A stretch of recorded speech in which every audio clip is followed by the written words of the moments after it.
Doug Stevens is the Director of Distributed Learning at Foothills School Division. Doug works with the Foothills Learning Services Department to support data-driven decision-making, blended learning, mathematics, CTS, CTF, and tech integration. Doug's worked with Foothills for 23 years as a math, science, CTS teacher, instructional coach, curriculum facilitator, and director. Foothills School Division believes that student voice is critical to effective decision-making at the classroom and the school and the system levels. You'll learn how Doug and his colleagues are bringing together student representatives from each of the schools to examine and analyze data from multiple sources, and they'll share and dig into issues that inform Foothills' vision. There we go. So we're a small to medium-sized district just south of Calgary, about 8,000 students, 19 schools. And since, and this is an obscure name you might not be familiar with, it's a blast from the past, AZ. Since our last AZ project, which was a couple of years ago, we have made collecting student voice and responding to student voice a big part of what we do. And so over the last 4 or 5 years now, what we've actually put together is a group we call our Student Matters Committee. That team is a group of students consisting of representatives from each of our schools at the grades 7 through 12 level. Those students get together 3 times a year and work on things like informing our vision, looking at our data, particularly our school data, our APR data, our, excuse me, our PAT and DIP data, and we actually take them through a very similar process that we would with our administrators and our teachers to dig through that data to find out what it says, what it means, and ultimately what we should do about it. The most recent piece, and I'll talk a bit about this in a second here, is we actually took them through an inquiry process in our last meeting, looking at some of the big questions that we've had as a system, and we're able to use that information that they generated to inform our practice, inform our PD for all of our teachers and administrators. So before I show you how they worked and what they work on, I want to show just one piece of product that they've put together, and the guys at the back assure me that they'll be able to flip the slide over to the video. When you go to an amusement park, the roller coaster is usually the ride with the most excitement. This excitement is what we want transferred into schools. Students want and need a reason to be excited for school. Some examples that would create the desired feeling is clubs and activities that are diverse for all students and larger school involvement. Students aren't the only ones who need excitement. Teachers should also love to do what they do and be excited about doing it. On top of this, students will be more excited if the teachers are as well, because learning from teachers who want to teach is better than learning from a teacher who has to teach. Next is the Ferris Wheel. The Ferris Wheel is present to contrast the roller coaster. As important as it is to have excitement at school, it is equally important to have a calm and low-key area/atmosphere available. For students as well as teachers, school can be stressful. This area should be a safe area because there are forces outside of school that affect their ability to learn/teach. Having both the Ferris wheel and the roller coaster act as like a yin-yang within the school, creating a balanced learning environment. Next is the zipper. The zipper is a more intricate ride with multiple movements going on at once. This idea, similar to multitasking, visualizes the desire to be mentally challenged, to push us to really think and become committed until we've mastered the challenge to move on to the next. Which leads to the next point, that is, the challenge does not end after only one. The ride is consistently moving, it does not end after one rotation. Education needs to be the same constant motion rather than being stagnant. After this comes the spinner.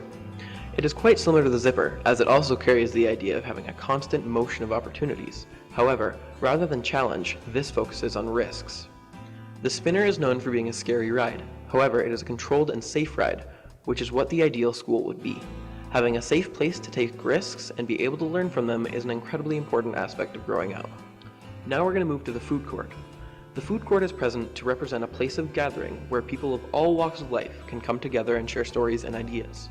The important aspects behind this is to bring people together, teach life skills, support and celebrate diversity, and lastly, encourage healthy lifestyles. Overall, the food court continues with the theme of having a positive environment. However, it is more of a place for positive exposure and a sense of community.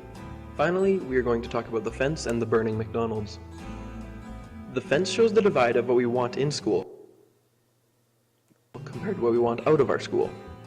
In this case, we don't want the burning McDonald's in our ideal school, as it symbolizes unhealthy lifestyles and the fire is uncontrollably dangerous, and these are factors that stunt growth and possibilities.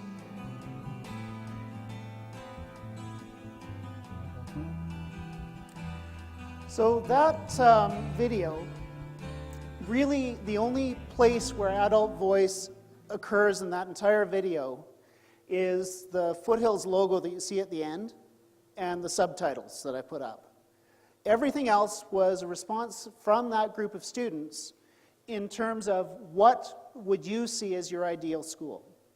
And that group of students collaborated to achieve that. So, for example, this is kind of what that looked like. We had them get together, starting off with just a fundamental question of what is a great teacher. Worked with a data collection tool called Mentimeter, very powerful tool if you're looking for a tool to collect student voice. And just asked them, what is a great teacher? And from that, we were able to generate, ultimately, the posters and the video that you guys just saw, which all of our teachers and all of our staff have seen now.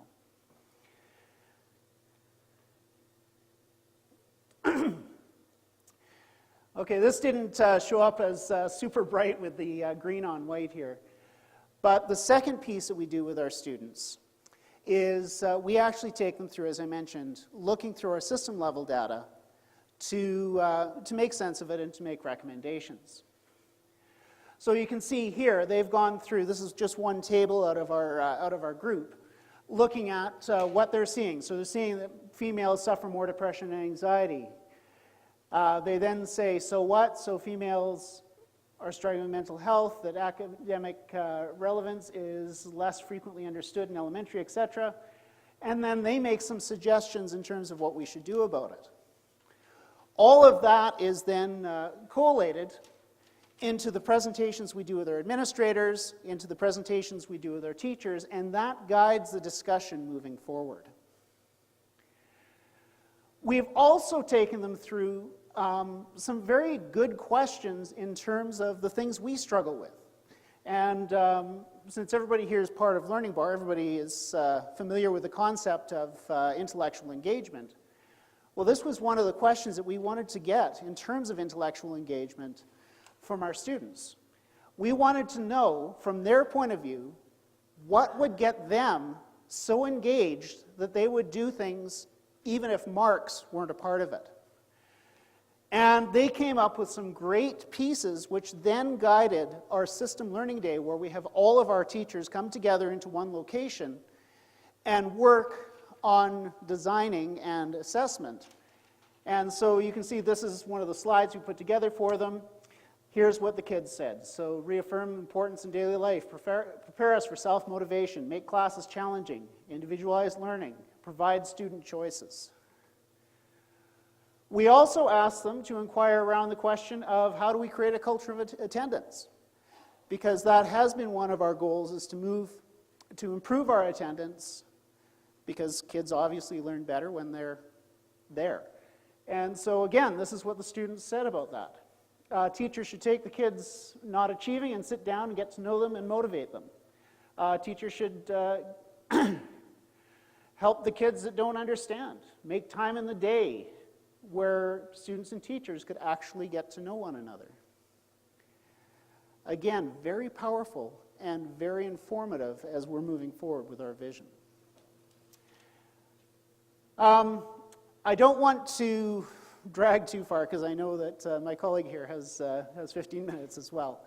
But at the end here, if you guys have any questions of what that looks like and would like to see more detailed explanations of what that looks like, I'd be happy to help you with that.